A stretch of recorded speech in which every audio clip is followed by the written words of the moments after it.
how do you like my first ever TwitchCon Tiltify charity shirt that they made chroma key green that you can't wear. so that streamers can't wear. It was a really Yeah. funny joke, honestly. I was like, are they in on this? Is this like because this is like the best shit post of all time if they know. Because like here's it your was shirt for streams. Enjoy. It was fucking hilarious when they gave it to like I looked at it and I like looked down at the shirt and I like looked back up them and they're like and I'm like, I guess. Yeah, all right.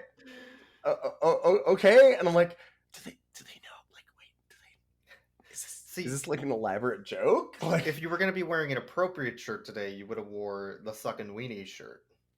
Yes. But Lickin' Weenies, thank you. Is it Lickin' Weenies? It's Lickin' Weenies. It's my Lickin' Weenies shirt. Oh, well, there's one. I mean, I'm just saying, if we're gonna have some chili dogs, we should also be licking weenies. This movie thinks so. Fucking, that's the whole film. That's the joke. We did the joke. Clap. And that's the intro. Welcome to Rough Cuts. That was more energy than any joke in this film.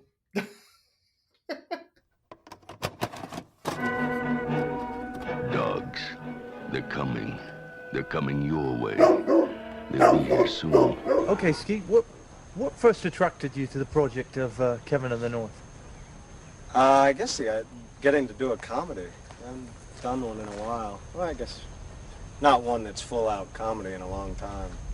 So it was kind of that, and just the fact that it made me roll over with laughter every time I turned a page. So I love physical comedy, so it was a lot to do with that.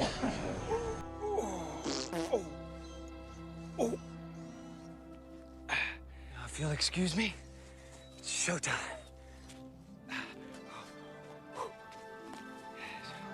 Here we go. Here it goes.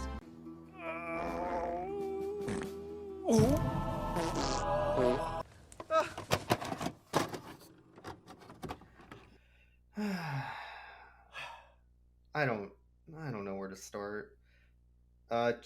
Welcome to Rough Cuts. We're talking about shit movies. Fuck this film. Fuck it. I don't give a shit. I'm out. Have you ever okay, has anybody ever wondered what a low budget Adam Sandler with the idea that you should actually be progressive in it would be? Welcome to it's an idea of being progressive without actually. Oh yeah, no, I'm not progressive. No, that's what I'm saying. Is yeah. like they think that they need to be progressive, but they don't understand what it means. That's what I'm saying. Yes.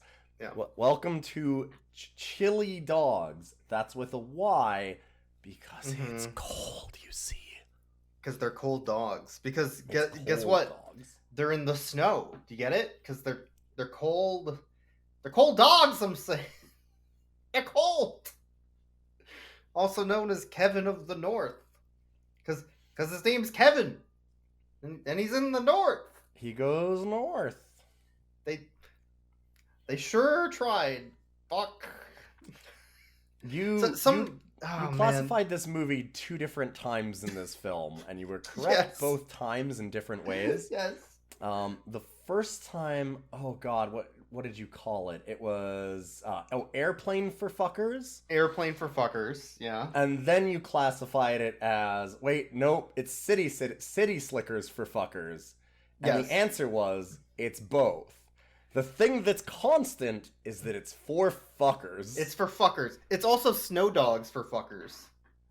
No, Snow Dogs is just Snow Dogs. Snow Dogs is already Snow Dogs for fuckers. Is it? We don't. Okay. Do we need to talk about what happens in Snow Dogs in real like Snow Dogs for fuckers? Oh yeah. I remember now. Yeah. Never mind. Yeah. Wait, let's. Anyway, moving on from Snow Dogs. This movie did come out a year before that one, though, which is what's interesting. So really, it's for fuckers built on a movie for fuckers. Do you think? No. So what you're saying is that Snow Dogs is the Disney adaptation of this? Yes, of Chili Dogs. Yes. Huh. That's how that works. They went from knockoff Johnny Depp. God. to Cuba Gooding Jr. Yeah. I would call that a side grade. I No, guess. I'm sorry. That's way too mean to Fuck, Cuba Gooding Jesus. Jr. That is way too mean to Cuba Gooding Jr. The guy in this is, he's. So it's got Pete okay. Ulrich, So it's right. Yeah. Yeah, it's Airplane for Fuckers mixed with City Slickers for Fuckers, with Johnny Depp for Fuckers as the star. Like, that's what. Yeah. And I mean, Johnny Depp's already for Fuckers, so you know, this guy is really for Fuckers. And then they got Leslie Nielsen as third bill, Fucking Christ. who just wanted a paycheck. So it's Leslie fine. Nielsen, what are you doing? Honestly, the person that I feel the saddest for in this, so his name is Skeet Ulrich, by the Yep. way. Yep. But the person that I feel bad for is Natasha Henstridge, who I actually remembered because she's a Canadian actress, so she's in a bunch of like Canadian television and stuff, and she's the female love interest lead, and she does not deserve this. She's fine in this. No, she's fine. She I doesn't do guess. anything bad. She does nothing bad. Everything bad happens to her. her. Yeah. Like, she doesn't deserve shit. She doesn't deserve anything of this. She didn't. Natasha Henstridge did nothing wrong, and nor did Bonnie Livingood. God, Jesus. Is that her last name in the movie? Living Yes. Fucking. Yes. So we got Kevin Manley and Bonnie Livingood. Fucking. Because they're doing that as the actual jokes. Yes. Is that a joke? They're. No. No, but they're trying to make it one. There's all the, oh, are you really that manly, Kevin? And then he's like, oh, Bonnie, you gotta be living good. Like, they do that. That's See, Airplane for Fuckers. You see, all these things are just toxic masculinity in our society, which is exactly why I do all of them, because I want to talk big about the things that I do that other people do that annoy me, but they're fine if I do it. Chili dogs. You think that you're man enough to do it this time? Fucking. I don't. The association between guns and perceived masculinity is a deeply flawed aspect of our culture. Alright, fuck you. Fuck movie. you. This movie I is so didn't above think so. exactly what it's doing, and I can't. I fucking hate it. Mm-hmm. I'm so much better than the thing that I'm literally doing. Yeah, our main character. Fucking. So, she gets sexually harassed, and she even says it. She goes, like, what, you're gonna sexually assault me now? To this one rival in this dog race. Well, I'm just skipping ahead. Guy. Yeah, and whatever his name is. Guy. I don't even know who the fuck that guy's name is. He was such a side character. They set him up as like this big villain, and then he was just such a side Didn't character. do shit. Yeah, except But anyway, harass so he's her. like sexually assaulting her, and she even says it. She goes, "Oh my god, you're gonna like sexually assault me now?" And then our hero Kevin Manley shows up and like kicks him in the balls and shoves him on the ground, and then pours coffee on his balls because that's this kind of movie. I really And then like he when go- things happen to people's balls. And he's like, you're a serial sexual harasser. I can't believe you do this. And then he immediately goes into her tent, and they have to cuddle to stay warm. And then he's like, hey, are you horny? And starts like kissing her all over while she's like, I'm kind of trying to sleep. And it's like, Yeah. hey, dude, that's sexual harassment. Well, it's only that when other people do it. I'm the hero. This movie is about fuckers that the worst person you know, the worst guy you know, the worst person you've ever met, getting everything they want and being an absolute shit the entire time. God, I realize That's the this moral. movie is like, this movie is peak blue checkmark liberal. On Oh my Twitter. god. Yeah. Fuck. It's right. You're right. This movie is peak blue check mark guy on Look how Twitter. progressive I am. Anyways, let me harass you. Hoo-hoo-hoo. I got a blue check mark. It's the guy that like goes into like on Twitter, yells at somebody who's harassing like another actress or something, and then immediately goes into her DMs and he's like, see, baby, I'm not like I'm different. those guys. Yeah.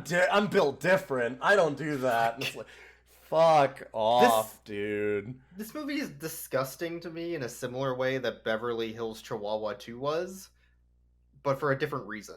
Like, it's not as much about, like, the classist shit. Yes. It's about, like, the disgusting, self-righteous, rich white liberal. This movie, yeah, 100%. Because this movie gets super up its ass about, oh, you can't sexually harass them and all this kind of stuff. Meanwhile, this movie was the most offensive sexual harassment and racist movie we have ever seen on this podcast. Yes. This is episode 82? 82. 81? 82? 82. 82 episodes of bad movies, including, like, a ton of B-movie horror, like, schlock slasher, you have to, like, you gotta show them titties, honey, like, 80s schlock B-movie horror, that's what they did, right? Mm-hmm. This movie trumps all of them by a lot. At the same time, it's sanctimonious about, like, well, you shouldn't be sexually harassing people. Like, it's so self-righteous about the same shit that it does. I don't even... That it does more than any other movie we've ever watched. It makes no sense. It doesn't sense. just do it a little bit. It does it incessantly. I don't understand. I'm so mad at this I really movie. don't. This movie I don't. Like I said, it's Adam Sandler if he thought that he needed to appeal to what he thinks a leftist is. Right? Yeah, well, so I think this movie was actually rated R originally. And I think they cut back in editing. How the fuck did it get PG-13? Like, I think it had to be, right? There were... Yeah. I remember, so there's a scene where Kevin is vomiting into the toilet, and the ghost of his dead grandfather's face appears in his vomit to call him a piece of shit and that he's a failure, right? Mm-hmm. But during that scene, there's multiple times where the grandfather, who's like a 30-year-old bearded hipster... He's wearing a trucker cap. Yeah. He's supposed to be like an old-timey prospector. He's wearing a trucker cap. Anyway, go ahead. He's prospecting on I-83. Yeah. But there's multiple times in that scene where his mouth visibly makes the fuck word. And then they dub over it in something else. They say a different word. Yeah. There's multiple times. So I think they cut out the fucks to try and lower the rating. Because I think it was rated R originally. And then they realized that also didn't work. So then they did like a bait and switch marketing campaign to make it chili dogs and try to focus on the dogs for advertising reasons, even though the dogs are just a throwaway joke for our character Kevin. Yeah. This looks like a kids movie from the posters. Yeah, it's deceptive and gross. And I mean, I assumed that it was a kids movie even for the first like 15-20 minutes of this film, and then I was like, oh, this is just a kids movie that has all the weird sex stuff that we're used to in kids movies. It's a kids movie with dick jokes because that's what adults like, right? But then it turns out that, like, I mean, this goes into so many disgusting, horrible places that it is. I mean, it has to be for adults. Like, there's also like multiple scenes of Skeet Ulrich, like the outline of his dong through his tiny whiteys multiple times. Why? Yes. I don't need to see this. Yeah. In addition to all the other gross stuff, like, why? Can you imagine some grandma? Why is the biggest overarching thing that you can put over this movie? Yeah, there's a lot of why. Like, some grandma buys this, or grandpa, or whatever. Some parent buys this and puts it on for their kid because it says chili dogs and it's Leslie Nielsen. They're like, oh, I love Airplane. Or, you know, I mean, whatever. yeah, Airplane's not for kids, but I mean, like, I like Police Squad or whatever, and it's got any of cute those. dogs on the cover going through the snow, and it's like, Yeah. oh no, I've got to get my inheritance by going on this dog sled race. It's Like PG, you put that on, like you put that on and leave, and then there's like vivid sex scenes 40 minutes in, and things like yeah, like gross sexualization all over the place. yeah. I'm gonna. We should have maybe already done this, but I'm gonna content warning this particular episode because, like, I don't think we can get away from talking about all this shit. No. Here. So we're gonna content warning a lot of sexual assault, a lot of sexual harassment, and like drugging. Also, extreme racism against indigenous people. Like extreme racism against indigenous people. So yeah, enjoy that. Hell of a film. Hell of a film. It starts out the other thing too, content warning, I was like, the beginning like minute of this movie where they have the opening, so it's B-roll of the Iditarod. Iditarod race, which is a famous Alaskan dog sled trail race. And they have B-roll footage of that. What they do is they do very quick cuts, and they constantly do a cut to, like, they do a fade to white, but they do it at extreme speed. So what that ends up being is obviously flashes to white. It just goes, like, the screen just flashes bright white at you every 5 seconds for the first minute of this movie. And, like, watching that started to physically hurt me. Like, quite literally, I just I turned my head and stopped watching and waited until the intro was done. If this was a video game, it wouldn't have passed cert, because that's, like, seizure warning central. Porygon would have been upset. Yes. And they banned that episode. Like, it's really bad. It's bad. I have It's no bad. fucking clue why they thought that was an okay thing to edit in. Like, right from the get-go, you knew immediately that this was going to be an unbelievable pile of shit. It's just baffling. But, like, they show a bunch of B-roll of the Iditarod. Because that's more interesting than the movie. Yes.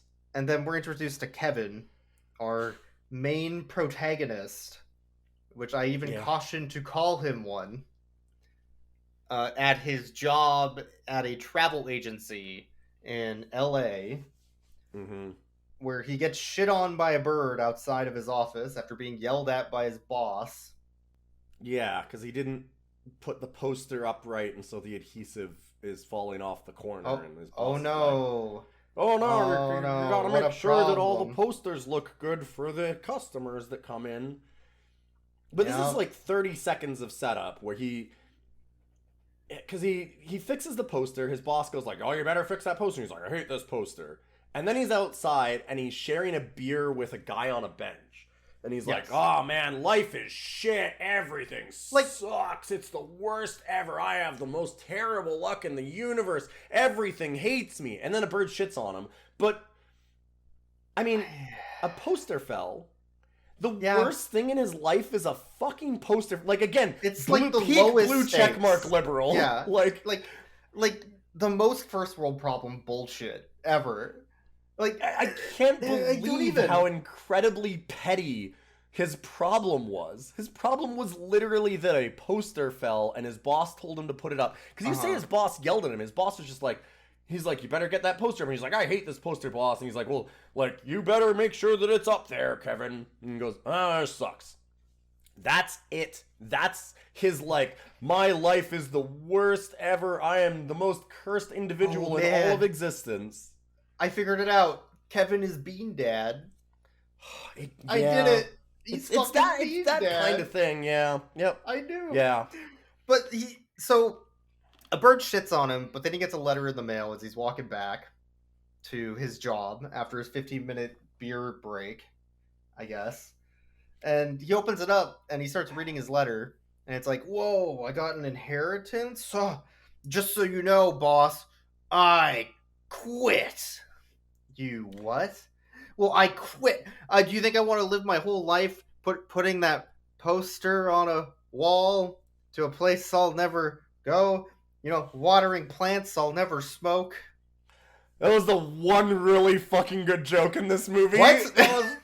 We had to go back and get a clean cut of that because I was like, wait, what? Because at this point, I was still under the impression this was probably a kid's film. And that was, and he just throws it out there really, like, suddenly and very, like, it brushes over it quick. And you're like, wait, was that okay. Mm-hmm. Did you make a weed joke? Why'd you make a weed joke? So, yeah. What was happening? Why? Right, so he quits his job. He immediately gets a overnight flight to Alaska, sells his apartment, sells all the things he owns. Maybe? We don't see him selling anything. We just see him I guess. Where'd he get all the money? He has money. I don't know. He's infinite rich as money. Shit. This is why it's peak white liberal, like, blue checkmark Twitter, because he's just... my life is the worst ever. I have, oh man, well now I can finally quit my dead-end job and make real money. Anyways, I'm just gonna drop everything, buy $1,000 plane ticket to Alaska, buy all new clothes for Alaska, buy myself an entire sled dog team and sled, like, from scratch. Oh no, my life is so bad. Oh, I'm so poor. What the fuck is his problem? What is, like, there's no establishment to, like, this is the other thing, is that, so he's going to Alaska because he's getting his grandfather's inheritance. I guess. We are never, ever in the entire movie told what that inheritance is. No. It's never made explicit at all. It's also irrelevant by the end of the movie. It's also extremely irrelevant by the end of the movie. But, like, it doesn't even matter. Yeah. It doesn't set up any stakes, right? Because it's like, okay, well, is he poor? Does he, like, they needed to show him go back to an apartment. And the apartment be, like, filled with trash and have, like, a stack of old bills. Unpaid, right? Like pink late bills and stuff. And then his power goes out and he goes, oh fuck, I can't pay any of my bills. Oh god, I'm so, and then, like, at the bottom of the stack of the bills, he pulls out a letter and he's like, what the hell is this? Oh, grandfather's giving me $1 million. That'll solve all my money problems. Like, do you know what I mean? Like, you need that. You need a setup of stakes and a clear goal. That is not established in the slightest. Not even a little bit. They needed to have a Catwoman's apartment in Batman and Robin scene. Is what they needed. I honestly, it's been so long, I have no fucking clue what you're talking about. But sure, sounds good. The tiny apartment in New York. But yeah, the point is, he got an inheritance and he needs money for some reason. So he spends thousands of dollars that he just has because his life's fine and he has no problems. So... Let's go to Alaska. So then he gets to Alaska, and then Leslie. Whoa, you're hold up. You're brushing over something because it's wilder than that. Because remember the airport scene. Do you remember? Okay. After he lands in Alaska, there's the airport. No, scene. Even before he leaves. Is there? Yes, I don't remember this scene. I think it is. Isn't it? Is it when he lands? No, or isn't he's it when complaining about his luggage lost when he lands. Oh, is it when he lands? Okay. No, he doesn't. Why would you lose your luggage before you get on the flight? That doesn't make any sense. What? I don't. Well, like, I thought that was when they were loading his luggage on the plane. No, he landed in Alaska, and Alaska Air lost his luggage, so he goes up and harasses the counter agent.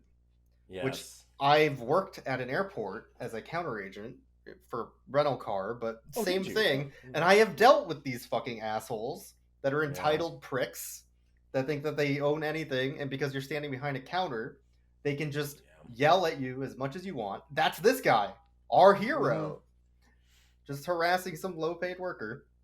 And then we find out that Leslie Nielsen, who's just some guy, took his luggage on a like a cart and was driving off with it. He's like, let's see how you survive in Alaska without clothes.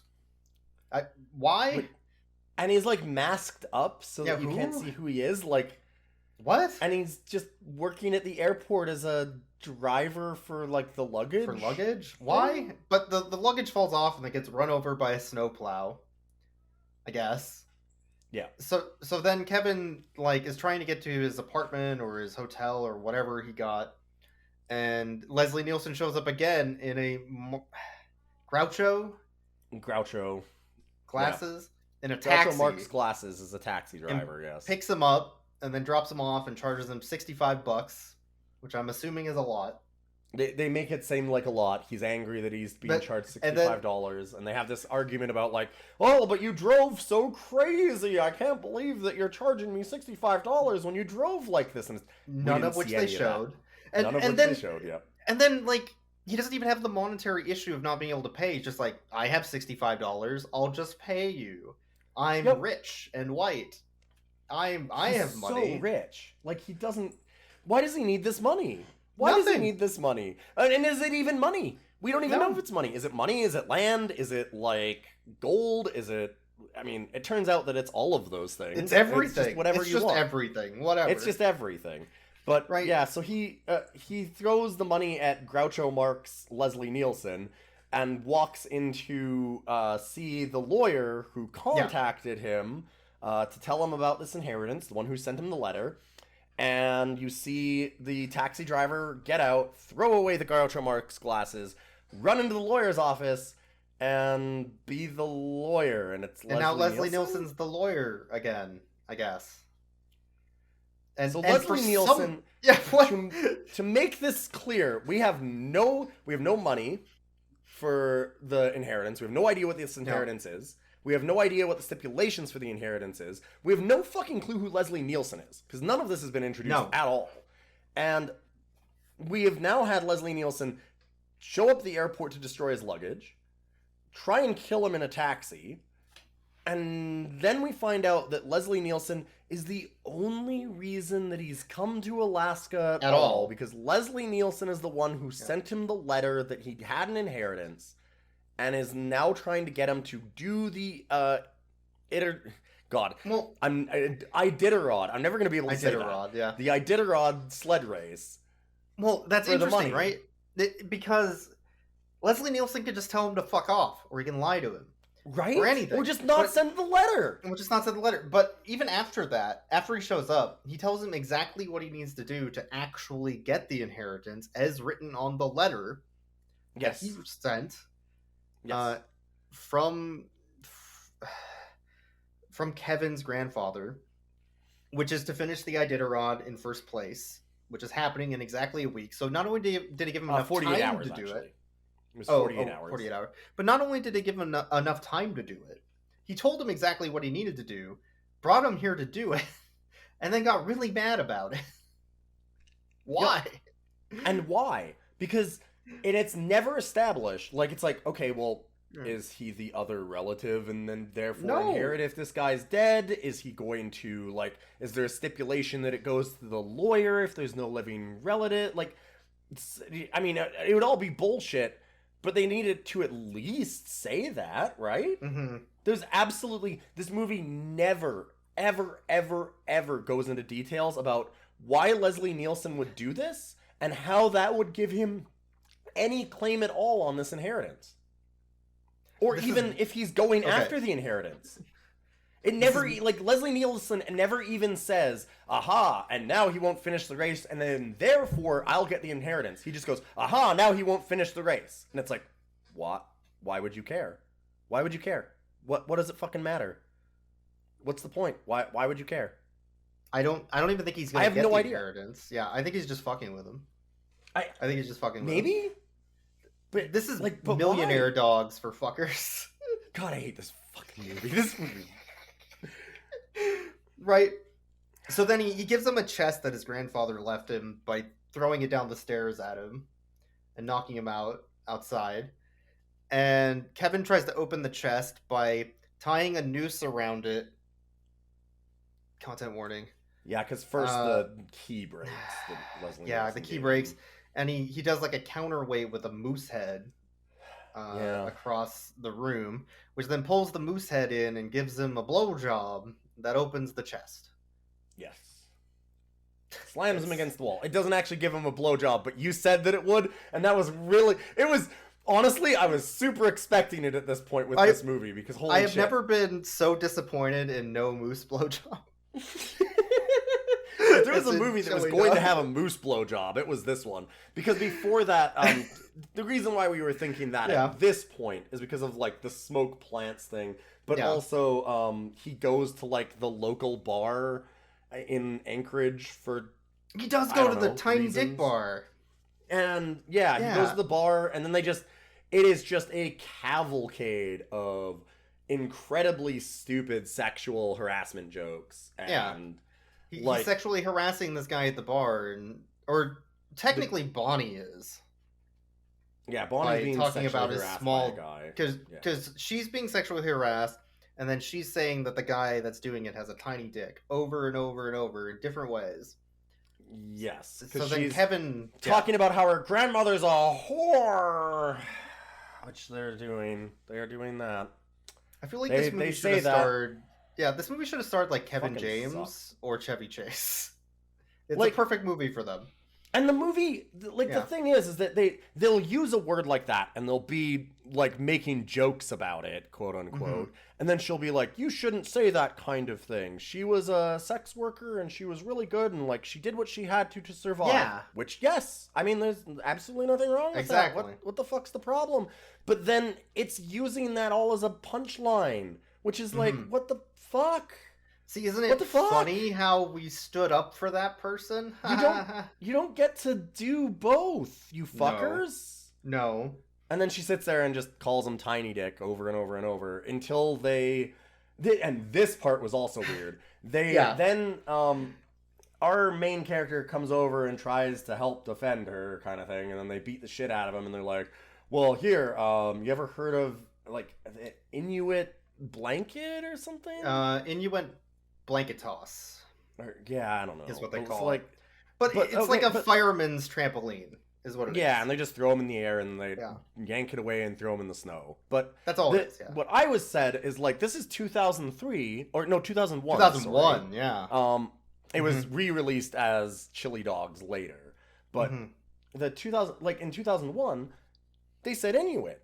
They used the correct term. They used, like, the non-slur, like, correct terms. Like, they're not using any of the wrong language here. They've got the right progressive language, which is fucking mind-blowing. Considering what happens when later. You get to later. Because what the fuck, movie? I don't remember that I told you this movie is the most offensive racist movie we have watched in 82 episodes of bad movies. Yeah. Purposefully bad, disrespectful, awful shit. This one's the worst. And it's like, what the fuck? How do they... Like, they know these things, and then they do them for jokes anyways. Which, that makes it, to me... It's grandstanding is what it is. Well, and like, to me, that feels worse, right? It is, yeah. Like, because it's like, you know that this is wrong. You've shown you know this is wrong. You know the right ways to do this. And then you are like, ha ha ha, but we're going to go over that line anyway, because it's fucking funny, I guess. No, it isn't. It isn't. That's the whole point. Anyway, but yeah, so he does that whole thing, and that's why you thought that moose blowjob would be a thing. Moose blowjob. But, so, instead, inside is all of his grandfather's Iditarod clothing. A cavalry saber for some reason. I still don't know why. Because you need that on the dog sled trail. It's because they needed it for a scene later as a joke, I guess. Kinda. I guess. But, so he opens all that. He decides, cool, I'm gonna go enter the Iditarod. I'm not going home. I'm gonna be a cool race, man. I'm gonna join the race. So then the next thing that I want to mention about the chest is that ultimately later on there is there's also a journal in the chest, and it references a bunch of buried gold because we needed another thing for them to go after because the Iditarod also has a $30,000 prize, which everybody talks about a bunch too. So we now have the $30,000 prize, which is the only thing that's actually set out as being like a set amount of money that matters. and then the grandfather's inheritance, and then an hour and a half later they pull out, he randomly, literally an hour and a half into the movie, he pulls out the journal and he goes, well, look, they talked about my grandfather's gold in this. And you're like, he has gold what too. the fuck? But anyway, my point of all that is that, remember, Leslie Nielsen gave him this chest. Mm-hmm. Why the fuck is Leslie Nielsen helping him again? Yeah. Leslie Nielsen gives him a literal treasure map. Why? Yes. Anyway, because Leslie Nielsen's trying to murder him the rest of this movie.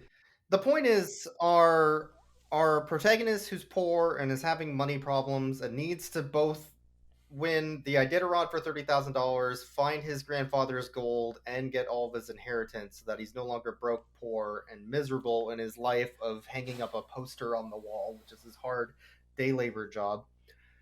Goes out to the store and purchases the best dog racing sled he can find, the best camping gear, the best hiking gear, the best clothing, the best survival gear, and 12 race dogs that are all huskies that are purebred.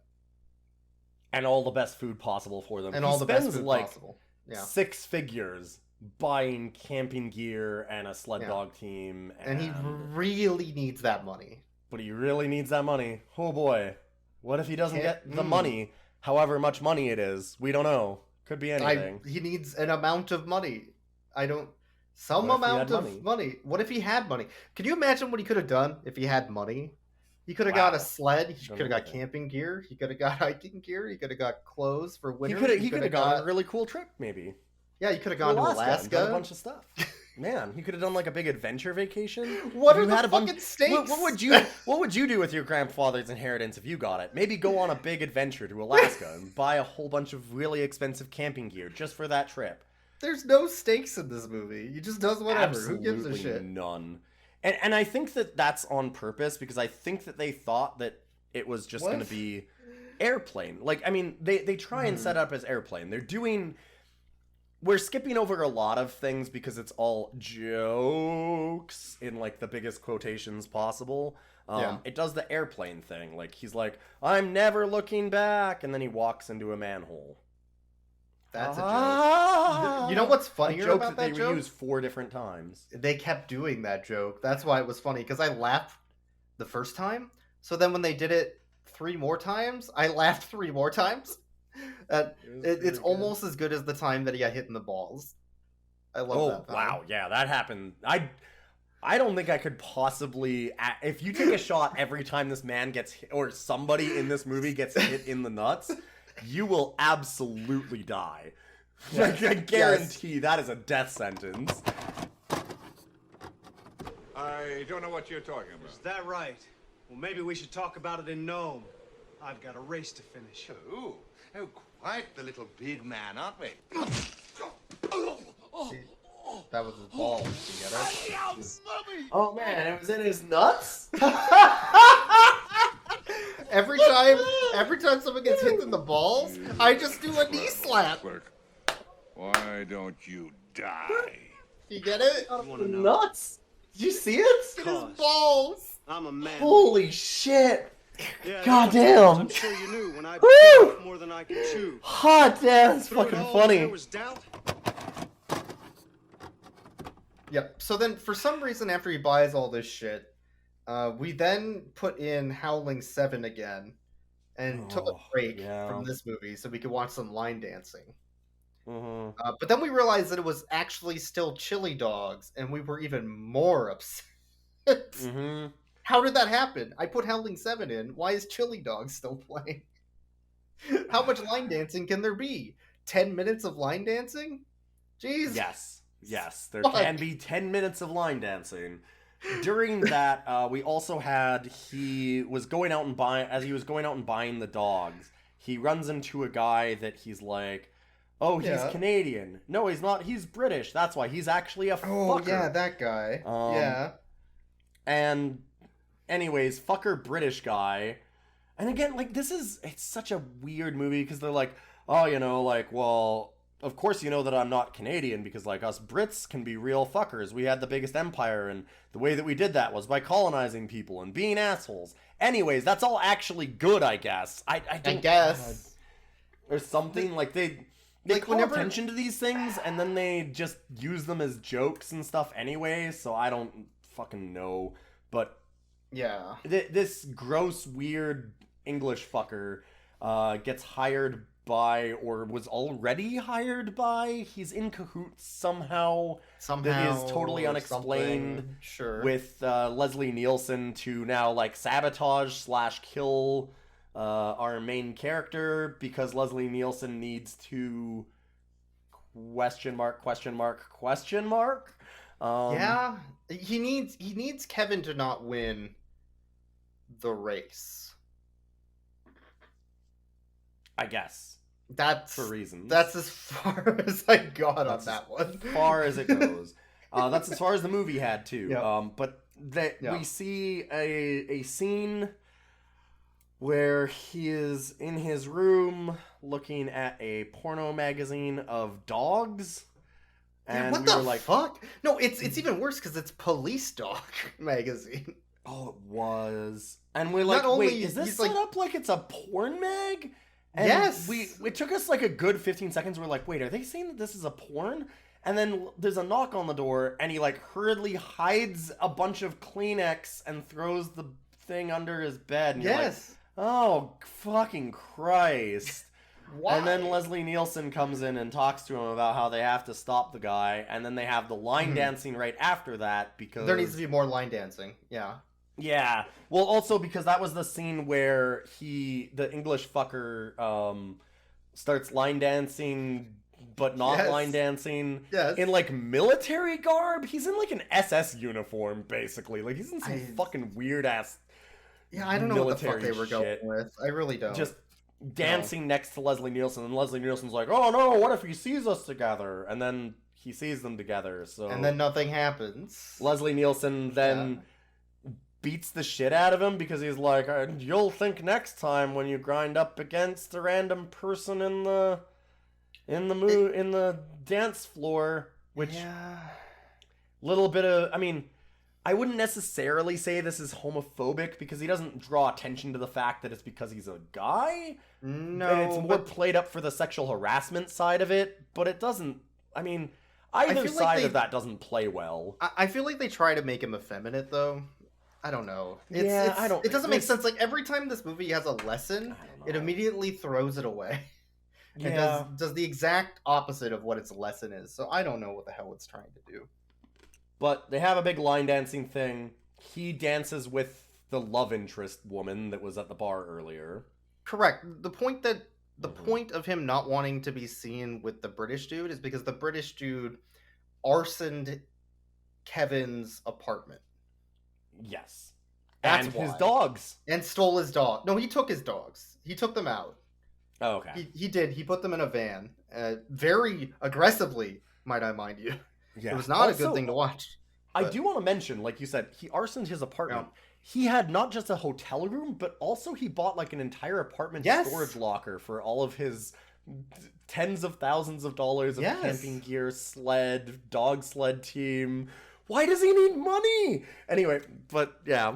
So and that's so why he doesn't want to be seen with them. arsoned the apartment, and while they're line dancing, our third line dancing scene, the guy that was harassing Bonnie earlier comes up and it's like, "Hey, I'm here to harass you again. What's up? Go away." "Oh, so you'll dance with a fucking Manly, but you won't dance with me?" Oh, Kevin's last name is Manly. So then she just beats the shit out of him. Which we have no fucking clue as to why this was. We backed up like 3 times and we're like, wait. Like, we kept on going like, okay, well, what does she say? Manly? She says, okay, well, it's a manly. Why? What does that matter? Why does she care? So, as she's beating the shit out of him, like smashing his head into a fucking car. This is the only other scene that I thought was kind of funny because it's she's like, so ridiculous. "Your grandfather killed my grandfather." and took all of our money and left me to. I'm like, what? Left my grandmother to be a sex worker in desperation, because that's the only reason why people choose sex work. Anyways, but it is funny that she's like, because the violence that she's doing to him is not mild. Like, she's like grabbed his hair and she's smashing his head over and over and over onto like the hood of an SUV and like kicking him in the shins again while she's doing it. Like, she's just fucking shit kicking him this whole time, and they're just having a regular conversation as it's going on, which is actually a decent sight gag. Like, it's a funny gag, yeah. One of the only 2 or 3 jokes in the entire movie that I'm kind of like, mild chuckle. Like, okay. Yeah, but so she decides to stop line dancing with him. I think that's as far as they got at this point, was their line dancing together. That I guess. makes them, like, I mean, they have been together for 3 minutes. What does it matter that she doesn't like him? So then he goes back home and realizes that his apartment has been arsoned. So then he does what any sensible person with no money would do. He rents an extremely large apartment, again, at a motel. A brand new big room, brand with new like furnished, a full ensuite and everything. Yeah, and he buys an entire new wardrobe, and everything's there that was gone, and it doesn't matter. And then he buys a bunch of very expensive liquor and proceeds to get absolutely wasted. Wasted to a point where he starts talking with his vomit toilet grandpa. Which I really appreciate their attention to detail, because they have him vomit and then flush, and then the toilet grandpa yells at him out of the toilet, but they still show a bunch of vomit chunks floating around in the toilet. That's real nice. You know, like, because, when you flush, it doesn't quite all go down. So that was lovely to watch. Yeah. I'm glad the attention to detail is there. So his grandpa tells him that he's a failure because he's not a man, because toxic masculinity, yada, yada, yada. Which then talks him into deciding to pick up his life, his terrible, miserable life of being rich, and get stuff back to go back into the race and get more dogs and stuff. So he goes to the ATM and checks his bank account, and he only has $167.50 left. Holy shit, we have stakes! Yeah. It's 45 minutes into the movie. Now he actually needs the money because he blew $60,000 on stuff already. So how is he going to get everything? He needs to go rebuy stuff, right? So he goes to the junkyard and he gets a very meager amount of a new sled, new clothes, new camping gear, 7 new dogs. Yep. fucking everything he wants, and he has enough money left over to also eat and house himself and pay his motel rent. And wait, how much money do you have in the bank account again? $167. But he probably spent like 10. Yeah, but it does set up the very, very funny joke of how he now eats the dog food with the dogs, and therefore they can have all of the shitting jokes that they have for the rest of the movie. because he poops a lot. Did you know that Kevin shits a lot? He shits a lot. He shits a lot because of the dog food. Oh, because of the dog food. Most movies don't have the gall to show you that characters also poop, right? I really appreciate the bravery of this movie to show it that much. Yeah. Like, if I was watching Braveheart, and I didn't know that every character on screen, every single one on that battlefield, also poops. Yeah. How do I know they're people? And into the woods, like, really uncomfortably most of the time, in the woods, with, like, very I don't know how I would ever personally find myself caring about those characters. I mean, it doesn't make them human. Everybody poops. Yeah. I bought a book on Amazon that said that. Everybody poops. That's how I know. Just a little, So is everything okay? He didn't take his gloves off to wipe his ass? Sure. I wanted to thank you for earlier. Yeah? No.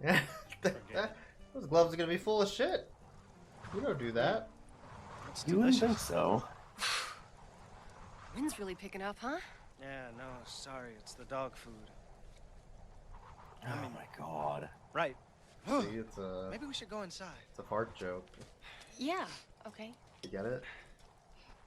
No. Can you explain? Thanks. See, when she said the wind is picking up, He thought she meant his farts, because that's called breaking wind. That's better. Oh, from his ass? From his asshole. From his ass? Yeah. I'm not paying you to think, Carter. Trust me. Fear is the key. Come on, this way, big boy. Thanks, boys. I'm helping.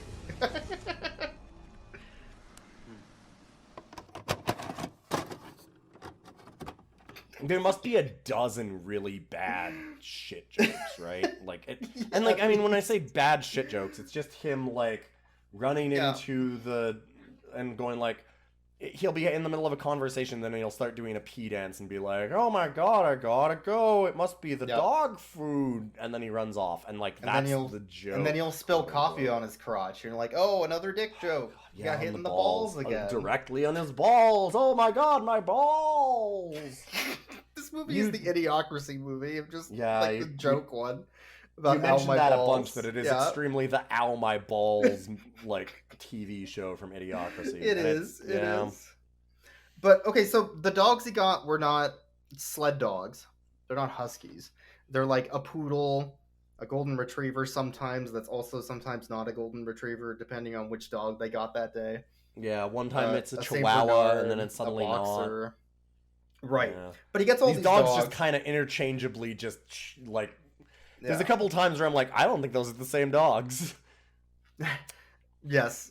So then he brings all the dogs out to the Iditarod race, as he's called out last second before they're gonna cut him from the pod race. Now that's what I call pod racing. Mm-hmm. Yeah. And as he goes out, none of the dogs will go because they're just dogs. They're just pets. They're not sled dogs. They don't know how to do any of this stuff. So he goes out to give him a pep talk as everybody's laughing at him. He's like, "What's your name?" "Manly." "What's a manly?" "A miserable little pile of secrets."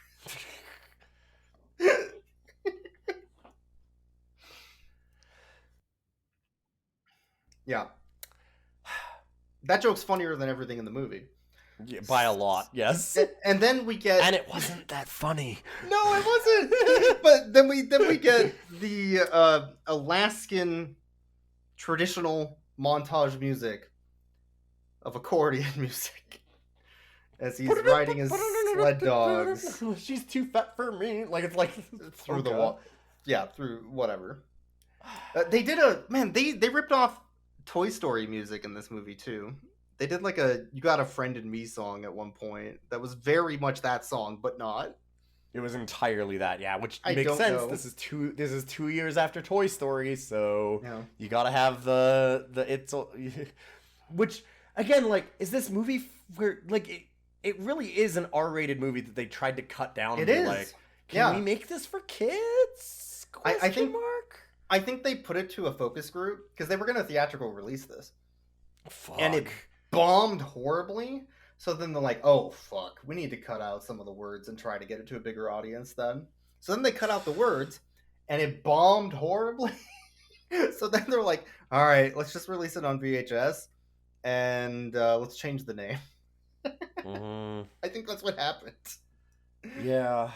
So he's out on the trail, and it's just kind of a montage of stuff happening. I mean, it's not a montage, but it's just scenes of things happening with accordion. Yeah. He races against Bonnie, which is, I guess, and she's the woman that, and one of the things is that they set up that she's won a bunch of these races, so she's really, really good. And so of course it shows him in the first 5 minutes of this race always winning. Her he's always the best. You want to know why he's the best? Because he's white and he's rich. And he gets punched in the balls a lot. Well, and he also, listen, he respects women. He respects women, especially when he's harassing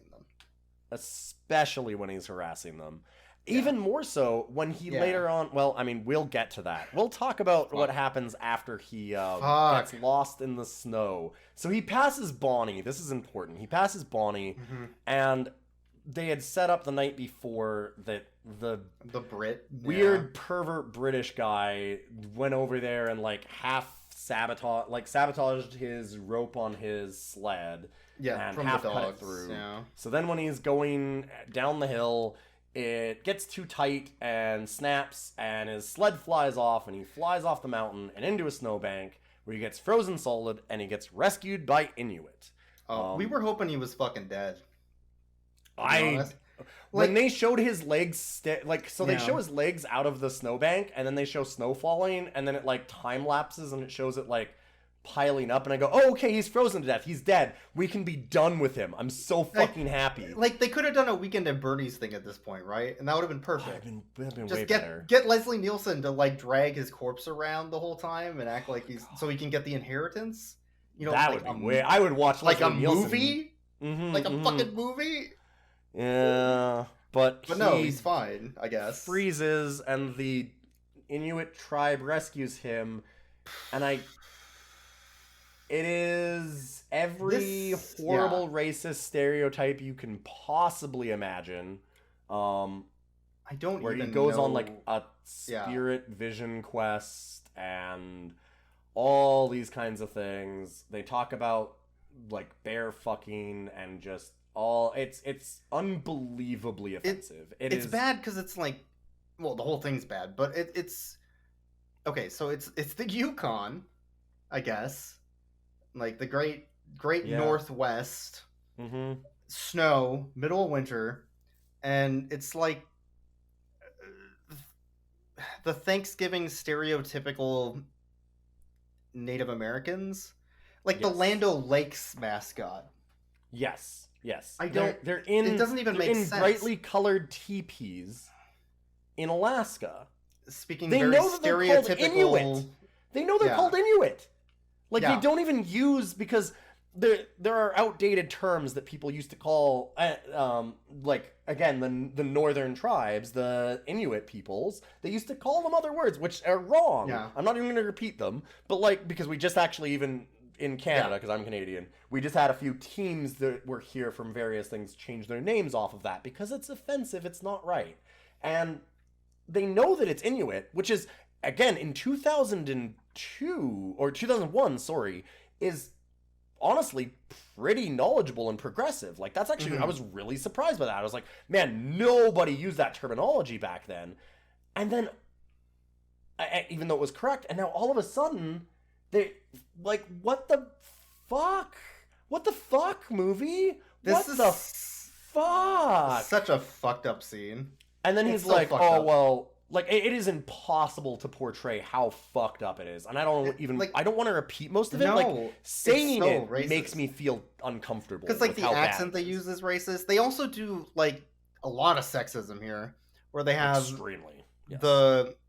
I guess it's the chief's daughter or whatever. Yes. But she's like bikini clad, and after he imagines having sex with every woman, there, she gives him a gift of a bottle of maple syrup, which is something that turns women into sex slaves.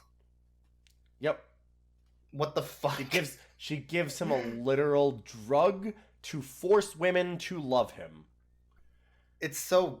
And that's after she was like, it shows him like flashing back to like, oh, maybe she had sex with him, oh, maybe, and he was like, oh, I have to have sex with your daughters, right? That's what your traditions are. And the guy's like, what? No. But like, yeah, like there's all kinds of, it's just, yeah. And it goes on for like 7 minutes. Like, this is, they thought it was extremely funny, and I don't know why or how. I have no idea why you'd think any part of it was funny. But yeah, so he's being, it's good that Kevin is such a great guy. He's super awesome. He's very respectful to women, especially when he's like, forcing himself to kiss them while they're saying like, no, I just kind of want to go to sleep. Yeah, and then he's giving them drugs to force them to love him. Is there anything more progressive than wanting to force yourself on? I can't even fucking finish that. I can't. Yeah, I hate this shit. I'm not making a joke here. No, I'm saying it sucks. like actively angry. Like, I don't want to portray this as like I'm trying to make a joke, because I don't want to fall into the trap that this movie is falling into. This isn't funny. This is disgusting, and it sucks. Anyways, So- moving on from that stuff. So then after that, Christ. We get to the next camp for the night, which is at God, the names of the places on the trail were awful too. There's like Beaver Trail and Dead Minge Minge. somethings, and yeah, it's all Dead vagina. Minge was one of it's them. vagina jokes. Which I thought was really funny in a way, like not haha funny, but I was like, wait, this Dead Minge, and you're like, yeah, like no American's going to get that, or like most people aren't going to get that. No. But like they made a joke earlier too, where Kevin, not even the British guy, but Kevin turns to Bonnie, and he goes, "Oh well, you've got real po face," and we both went, "The fuck is that offensive? Is this a slur? What's going on?" I feel like I should be offended. Like I feel like I should be offended. What is po face? And you had to look it up, and it's British slang. Yeah, it's British slang just for like you have no sense of humor, basically. So why is what the like not the British guy doesn't say the American that. guy from our LA American saying hero this? Does. Yeah. What? Go, Marty! Marty? You named one of your dogs Marty? What a joke. Sorry I can't stay here and enjoy it with you, Little Miss Po-Face. What did you call me? What? I think that was offensive, but I don't know how. Steady! I'm sorry, what? What? Like, So- this made it... Yeah, none of the whatever. writer isn't British? Like, what? I don't None of this movie understand. makes any fucking sense. But the point is, Oh, no, he is an English writer. Never mind. It is an English writer, so I guess that's why. They go to the next camp. Bonnie's getting sexually harassed by the guy who's been sexually harassing her all the time, who is not Kevin, who also sexually harasses her. And then Kevin comes up and hits him on the back of the head as he moves to, like, actually even worse shit by, like, grabbing her and stuff. Yep. And then he pours coffee on his balls and then says, "Hey, that's what you get for sexually harassing her." And then goes to Bonnie and starts sexually harassing her. Including using the potion. Oh, yeah, because... Yeah! It's gross. Yep. They go into the camp later, and there's this really gross sex scene. But yep. The point is, after that scene, he finds a treasure map that his grandpa left him in the coat that he's been wearing the entire time that leads to the treasure chest that was talked about in the diary, so that they can get that as well. Well, in the coat, I just want to say, like, just to get, again, really drive home the quote-unquote jokes in this movie. No. She reaches under the sheets Oh, after right. they've had sex, and she goes, "Ooh, what's this?" And he's like, "Oh, I think you know what it is." She goes, "Oh, it's a treasure map." It's not your... Like, as she It's not reaches your... his dick. penis. It's not your cock! Anyway, yeah. That's as far as they got on the joke. By the way, I have some terrible news for you. I was like, well, is the writer English? Like, what's going on? William Osborne, writer. William Osborne, born 1960, is an English barrister, so lawyer, screenwriter, author, and company director. He lived in Hollywood from the 1980s to 2001, after which he returned to England and began writing children's fiction. No, that makes sense. From what I know of children's movies from this podcast, that makes sense. Right? Christ. Okay, so after that, he's awoken up the next morning by a bear that he fucked the night before. Yes. Yep. And then they decide to follow the map to Grandpa's cabin in Big I don't even Crack. remember what the setup for the bear thing was. Oh, Leslie Nielsen dropped a bunch of steak in the woods to lead to his tent so that the bear would have sex with Kevin. I don't know what that was the setup. I don't know what it was. Okay. None of this makes any fucking And then he sense. just goes like, "Oh my god, I fucked a bear." Okay. Yeah, that's the end of that scene. Then he immediately has to take a shit. And Well, yeah, he's because like, he "Oh my gets to god, Grandpa's cabin. Yeah. Yes. And because he's been eating all the dog food, which makes him poop. It makes him poop. It makes him poop so bad. Boys, it makes him poop. It makes him poop really hard. I oh like my the god, scene. he poops so bad. I Oh like my- the scene where he poops again. When he grabs his butt and he's like, "Oh my god, poop! Oh, Kevin gonna poopy!" And he grabs his bum. I love it. Yeah, that's really funny. We're gonna make a big poopy. That it made me roll over with laughter. So after he goes into the outhouse to make a poop, And then Leslie Nielsen and the Brit set up a bunch of cartoon dynamite in the cabin. And as he makes the biggest shit, the largest shit of them all, the whole cabin explodes. Which Kevin thinks was because of his poop. Ha ha ha ha ha! It was because of his poopy! He did the poopy! Did you... He did the poopy! He pooped. And we also find out that Leslie Nielsen knows that Grandpa's cabin's land is worth $100 million because of a copper reserve underneath it. So that's the fourth thing that is worth a ton of money. Yeah, it was like, and now we're like, wait, is that the inheritance? No. I don't know. Who knows? It's just the land is worth that much too, I guess. The land's worth a bunch, I guess. Also, $100 million. And then they go, oh no, there's gold. Who cares? There's $100 million. Gold is fucking worthless next to $100 million, you fucking idiots. What the fuck is the point? And on top of this, okay, we have $100 million in land. We have a chest of gold. And we also still need to care about the $30,000 prize for the dog race. Why the fuck would we care anymore? And they keep bringing it up like it matters. And it's like, who gives a shit? Who gives a flying fuck about $30,000? So they followed the treasure map through Devil's Gully and then eventually get to the chest, which they dig up on Big Wolf Mountain, I believe. And Bonnie and Kevin dig it up, and then Leslie Nielsen and the Brit are there too. Because...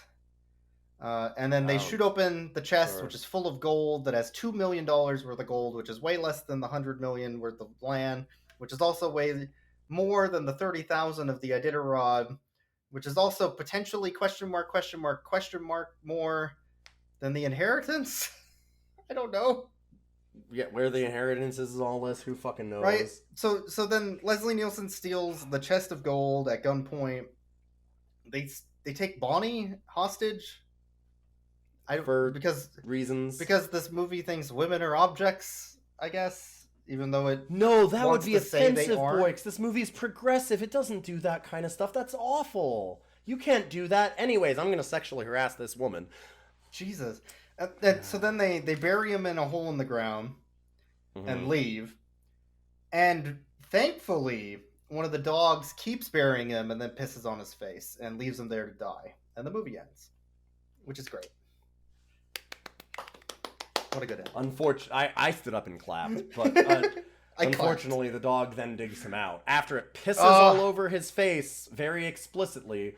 Which, by the way, of course, he also earlier had his hands freeze to a can of dog food. Yeah. Which absolutely happens when it's cold, and it has nothing at all to do with moisture and metal. It's just metal. Any metal at all in your skin. Yeah. And then he pisses on his own hands to get it off, which was very funny.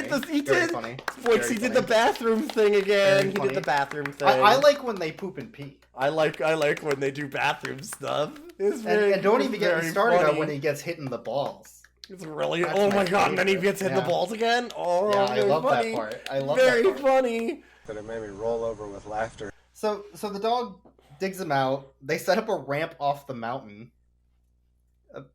And then they when you say off the mountain, we mean he's on the peak. Yes, like it is.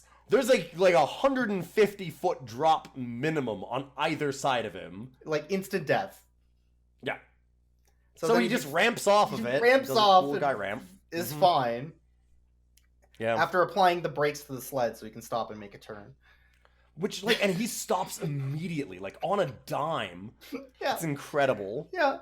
So then he does that. He makes a turn. He gets to the finish line, passes the sexual harasser dude, passes the Brit, and wins the whole Iditarod, winning the extremely large sum of 30,000 American US dollars.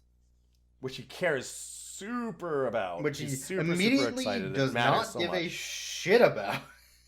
And then after finishing the race, he takes his dog sled to wherever the fuck Leslie Nielsen is, driving in the snowplow. Yeah, he's got radar on Leslie Nielsen somehow. He knows exactly where he is, and he chases him down. He just keeps racing. Not only does he chase him down, he jousts the snowplow with his dog sled. And the cavalry saber, because they had to bring the that back. cavalry saber. Aha! See, he's actually he's a manly. Huh? Do you see the double entendre? Do you see it's like he's like both a man and it's his name, and he's also. I get it. So then, but Bonnie, rightfully seeing that he's a fucking idiot who's gonna get himself and all of these dogs killed, grabs the wheel from Leslie Nielsen and drives him into a shed instead. Yeah. Stopping the vehicle and actually doing something. To which Kevin then comes out with his revolver that his grandpa had to try and shoot Leslie Nielsen, and he tries to shoot him, and the gun explodes in a cartoon way. For some reason, I guess. I guess, and then like Leslie Nielsen takes a shot, which then shoots a hole in a barrel of gasoline. Well, it ricochets for like a minute and a half first as a funny joke, and then then blows up the whole fucking thing with the chest of gold. But don't worry, Leslie Nielsen, thankfully. Leslie Nielsen's super dead until he isn't 3 seconds later. When he's being arrested. Yeah. I guess. But then it rains gold. Because the gold's fine. You can't just lose your $2 million in gold. How are you going to lose that? Like, come on.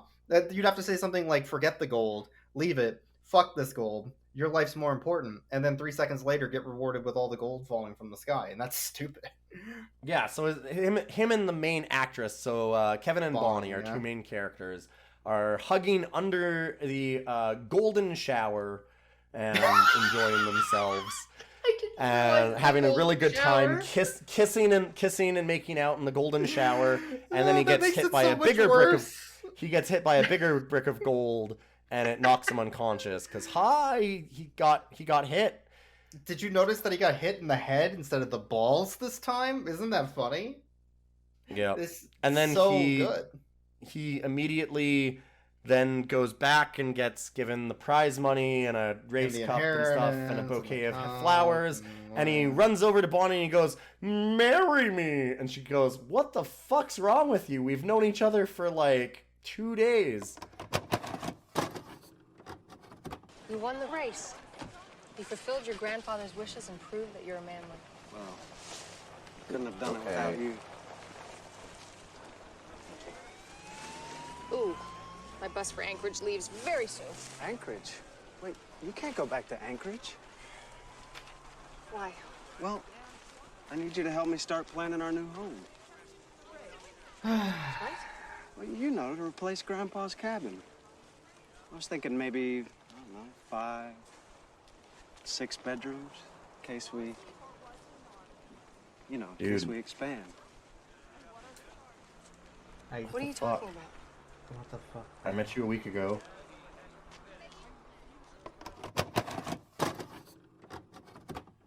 And then she goes, "Yeah, actually, maybe."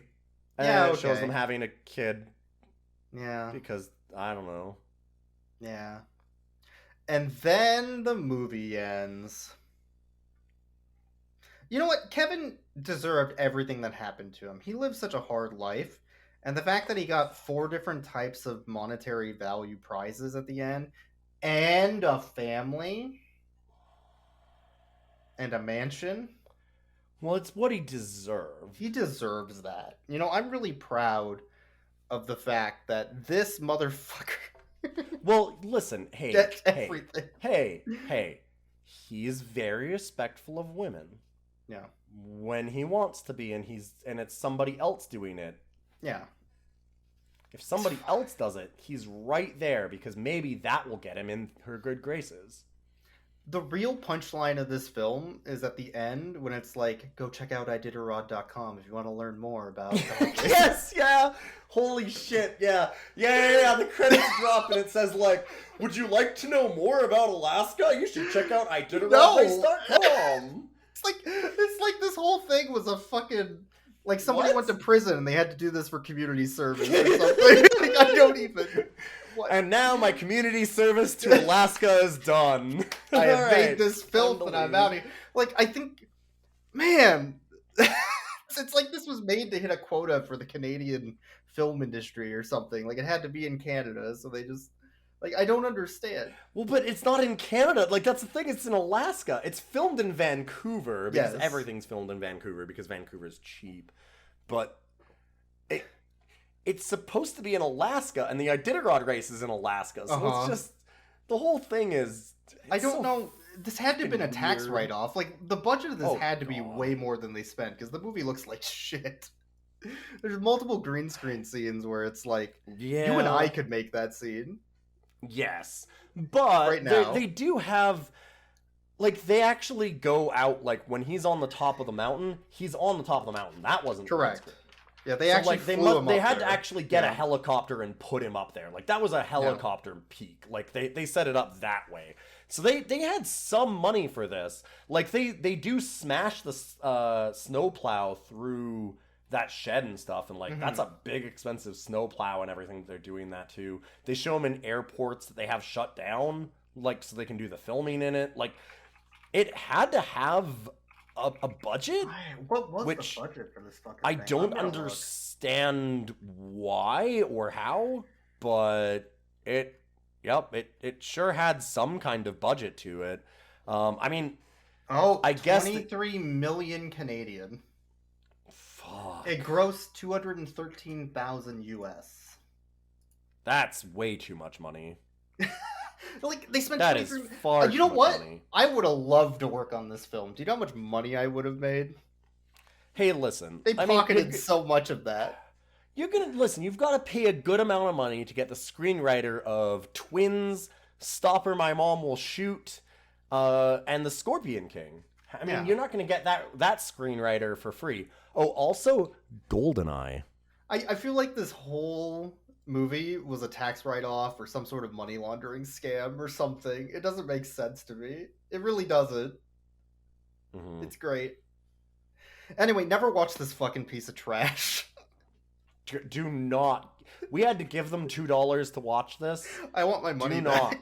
Do I not. really do. Do not. Do not. Also, do not. The do not the encourage version this. of this that's on Amazon Prime is literally a 2001-2002 VHS rip, Yes, and but not a poor one. quality one. No, like Yeah, and a super poor low one. quality. Like you said, it would have been if you had gotten the VHS yourself with your setup now, you could Yeah. have done a much higher quality Yeah. upload of It, this. it literally video. opens with now your feature presentation. Like they cut it from the fucking VHS tape. They didn't even try. Yes. Yeah. It's so bad. They have a it's so bad that when they're doing like the FBI warning at the beginning, like don't copy this tape, it is almost illegible. Like Yeah, the I can't text read is- it. It's so is almost pixelated. impossible to leave because it's so fuzzy. And Yeah. I know that part of that is that you're stretching a 4x3, like you're making an old, 4x3 VHS tape onto a bigger screen than it was made Yeah. to be on. But even for that, it's an extremely low quality rip. It was start it's to not finish. Nobody cared about this. It's not good. This whole thing was just to make somebody money. There's no other fathomable way I could see how this got made. I don't know how I it made really don't. anyone money. I don't know how anybody got paid for this. know. In any case, let's rate the dogs. I know all of the dogs' names. I wrote them down. I also have all the dogs' names, but it's because I have the Wikipedia entry Oh, open. you jerk! Because there is almost no dog in this movie. Like There's barely so any little. dog. They don't care. They don't give a shit about the dogs, except for one. There is one dog that they reference a bunch, and that I remembered the name of without yeah. having to look it up. And that dog would be Farty. You get it? You did the fart joke. Poopy. I like the dog part. did a big poopy. It's I like the part where they poopy. made a fart Poopy reference. doggy. I like farts. The doggy did a big poopy. Is That's funny. the dog that buried him when he was already buried, peed on his face, but that motherfucker let him go, and I will never forget him. 10 out of 10. Never forget him for that. Farty is a bit of a war criminal. I'm gonna give him 5 out of 10 for Farty. Thank you. Yeah, the other 6 dogs of the Iditarod team are Trooper, Pierre, Barker, Gumley, Snowflake, and Riddles. And the only riddle I can't find and figure out is how the fuck this movie got made and why we watched or what happened. We watched it because you suggested it. You can't blame everything on me. I mean, it was my fault, but I can blame this one on you. I'm not blaming everything on you, just this. The other dogs are there. They exist. They got a paycheck. You know what? Sometimes you gotta roll with the punches of what, the industry gives you. And that, they gave them chili dogs. And I bet they never got another part after this one. I would give them a 10 out of 10 for dragging this lame-ass fucker through the snow for however many hours it took to film this. The only thing I enjoyed in this movie was the end during the credits when they showed how much Kevin got, just ate shit.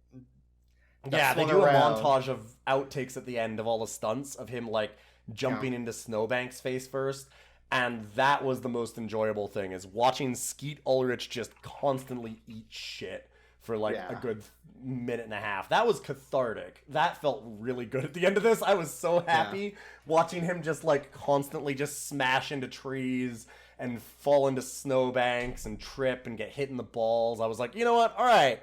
I'm okay with this now. This man does deserve some amount of violence towards him. At some point in the movie, a warning came up saying no dogs attacked anybody who made this movie on the set of this film, and I felt really bad about that. Yeah, that's honestly kind of disappointing. I feel like somebody like Trooper should have at least been able to get a bite in somewhere. Something. Trip him trip him down the mountain. Something, anything. Well, anyway. This is not the worst movie we've watched. I hate this movie. But like I said, it is easily the most offensive movie that we've ever watched. Yeah. For a bunch of reasons. This movie... sorry, I don't even know where I'm going with it. This killed me. This movie, I felt like I was slowly dying the entire time we watched this. This was ego death in film. It's not jokingly bad. It's a worse Adam Sandler movie. I don't even know how that's possible. I didn't think it was. That's the thing. If you told me that I could watch this again or I could watch Grown Ups 2, I would windmill slam Grown Ups 2 every fucking time.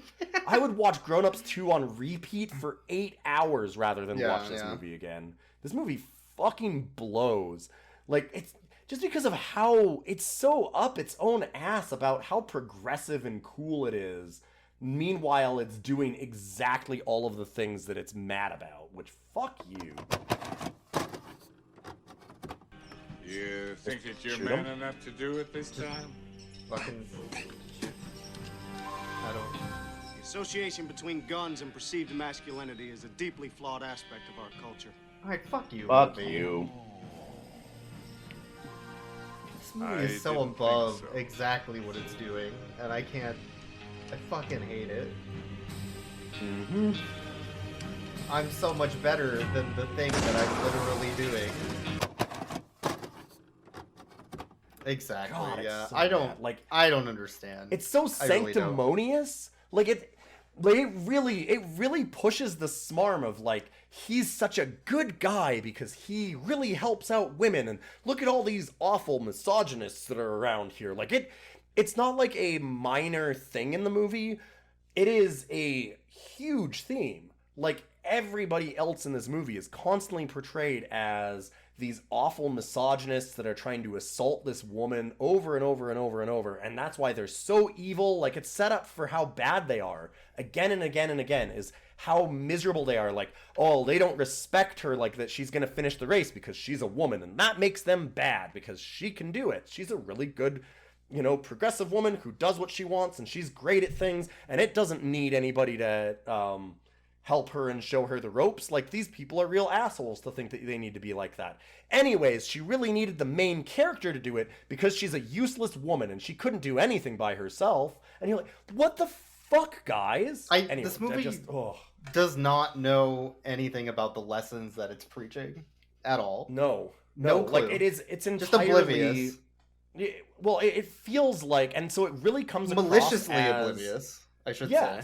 Yeah, it really comes across as Kevin is only, like, I hate to use this term because it's I hate to use this term in some ways because it's used so often in the wrong way. It's used to be like anybody that defends somebody being a misogynist piece of shit and says, like, don't do that. You get called a white knight, right? Where the idea is the only reason why you would ever defend a woman is because you actually are trying to get in her good graces so that you can sleep with her. But that's exactly who this is. What this movie is. That's exactly what this is. It is 100% that. Kevin is the worst white knight I've ever seen. He just comes into every fucking scene and he beats the shit out of some guy that's harassing her. And then he goes, hey, baby, did you see what I did for you? Don't you think that I've earned something that I deserve? And then the movie's like, yes, you do, in fact. And then and then the answer is yes, absolutely, yes, Kevin, you 100% deserve it. You're such a good guy, Kevin. Yeah. The world doesn't understand what a good boy Kevin is, that he's done these things. What a movie. What a fucking movie. Thank you for listening to Rough Cuts. We're fucking mad. What's up? I'm so mad. You ruined my day. Fuck you, Kevin. But dogs. Fuck you, Steve Ulrich. Fuck you, William Osborne. Fuck you, Bob Spears, director of this movie. Fuck you, Leslie Nielsen. Oh God. Oh God. The guy that did this movie, the director, Bob Spears, is the winner of 2 British Academy Television Awards for Fawlty Towers. Great. And absolutely fabulous, which, honestly, when you think about the direction that John Cleese has gone, makes perfect sense. And with that, I'm going to leave you. Thank you all for listening. We appreciate all of the recent support that we've gotten on Patreon. It's been wonderful. You can also check us on social media. We're going to post up some clips maybe or something if we can find anything that's usable from this pile of fucking garbage, this rancid, awful movie, to put up on our Twitter. We have Rough Cuts Cast on Twitter, or you can contact us, roughcutscast@gmail.com, where you can send us any emails if you have like suggestions for movies. Where we got Soccer Dog, which we actually enjoyed. It was a good movie. So you can send us your recommendations. Fucking downturn this was from wild. We were on a, so we've had like 4 or 5 movies in a row where I'm like, wow, this is surprisingly watchable. I forgot how bad movies could be. Yeah, we got absolutely flushed on this one. Like it was like we were going up the roller coaster for like 5 movies, and this was the fall. This was us just diving into the ground. Unfortunately, this roller coaster was unfinished, just like this metaphor, so it crashed and burned. Yeah, and as we all know in Roller Coaster Tycoon, that makes the happiness of your park better. So, in theory, we've improved because of watching this filth. Great. To be fair, Bob Spears, I just want to say, Bob Spears directed Fawlty Towers. He also directed Spice World, so there you go. Yeah. Every single one of these people, like the writer too, he wrote part of GoldenEye. Yeah, I guess. I imagine that he was probably responsible for On a Top. That's what I'm going to guess. In any case, thanks for listening, whatever. However you did it.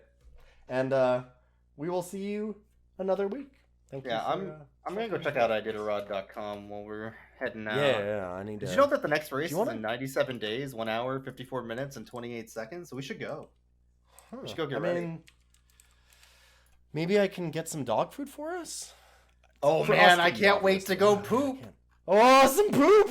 Oh, you want to go poop in the woods? Poop in the woods, boys. Poop in the woods, poop in the woods, poop in the woods, poop in the woods. Done. But it made me roll over with laughter. She's This not movie cold. ends on a sad note of this guy getting fucking everything Okay, he she's wants. cold. Go get a blanket. Great. Hurry!